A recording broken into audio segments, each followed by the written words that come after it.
Hola, it's Rachel here from Spain and Mallorca. I don't know if you can see the beach in the background. It's there. I'll walk a little bit so you can see a bit more. I am here at the St. Regis. I am here doing some training with some of the most amazing women. We've got women who have just started out in business, and we've got women who've been in it for like 10 to 20 years. We've got freaking millionaires who I'm hanging out with here. It's people at all realms of success, and it's just so encouraging. But there's something that kind of was brought up this morning, and I really wanted to share it with you. And it made me really think about some of the women in this group, because I know that you are some slaying women. We've got some incredibly strong women who are just like got big dreams and are totally going for it. But there's one thing that came up, and there's a lot of femininity in the room, and there's something about when you're always the strong one in your life or in your relationships or in your career or whatever it is.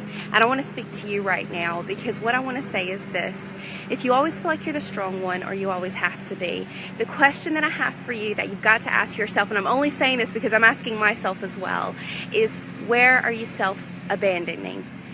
And what I mean by that is, where are you neglecting yourself? Mentally, emotionally, physically. That has really come up here simply because I think we are constantly taking care of other people and making sure everyone else is okay, but that can sometimes come at the expense of us.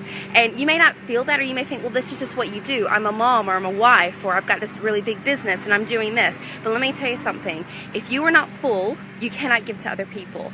You cannot fill from an empty tank. But it's even more than that. It actually is a form of self-neglect when you're not putting yourself first. This isn't about self-obsession, it's about self-care. And I'm just saying, because I know when you're a strong woman and you've got big dreams, sometimes that means that you're always giving, but you can't give what you don't have. And if you find yourself tired, sick, frustrated constantly, it's because you're not connected to your passion or what you're meant to do.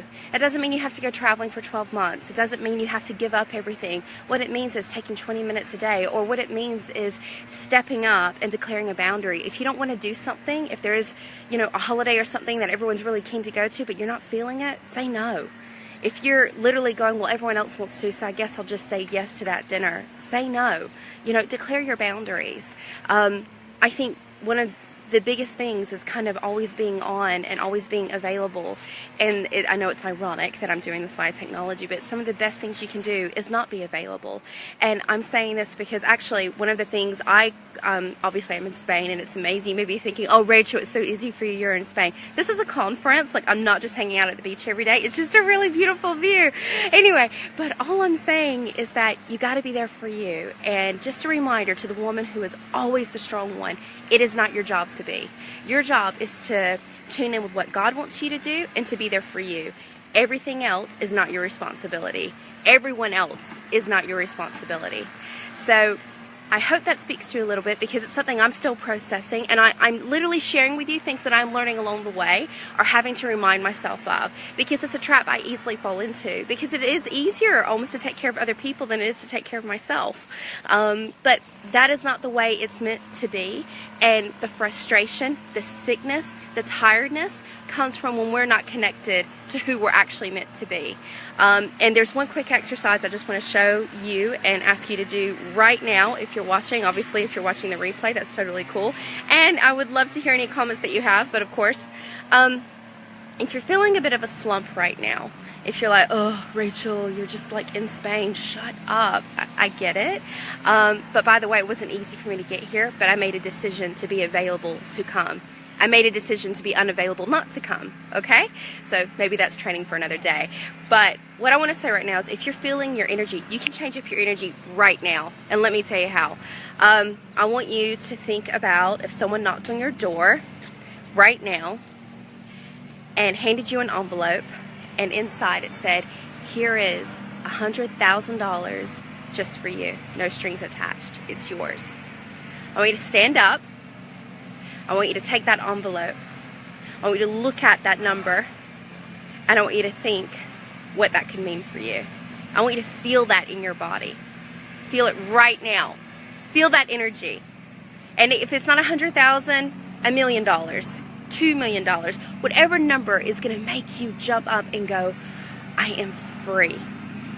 It may not be money for you. It may be something else. But let me tell you, Just think of the most ridiculous amount of money that would change your life right now, and you feel into what that would feel like to receive it. Your energy will change. And if you're not feeling it right now, that's because you're not letting it anchor into your body. Accept the envelope, look at the number, feel it in your body right now, and I want you to feel like your family's around. What would that look like for you? What would that mean for your life? What would that mean for you? Be excited. Be excited. You can change your energy right now. And the reason I want to say that to you is I don't have $1 million, but the reason I'm saying that is you can feel into that success. You can feel into that energy into your body, and you can change that energy you have right now. That's just a short little quick exercise for you, but that is something just to show you it's not always about being in Spain. I'm not always in Spain. Maybe nice too, maybe one day, but what I'm saying is you can change the energy right now. Just because your situation doesn't look exactly how you want it to be, you can feel like you're in Spain right now if you want to feel the beach. But more than that, it's you are in control of how you choose to be in this moment. So make it a good one and take care of yourself, whatever that looks like for you. If that's journaling, if that's running, if that's saying no instead of yes to a social activity, if that's turning off your phone, if that's, watching Netflix for a whole day or not, whatever it is, take care of you.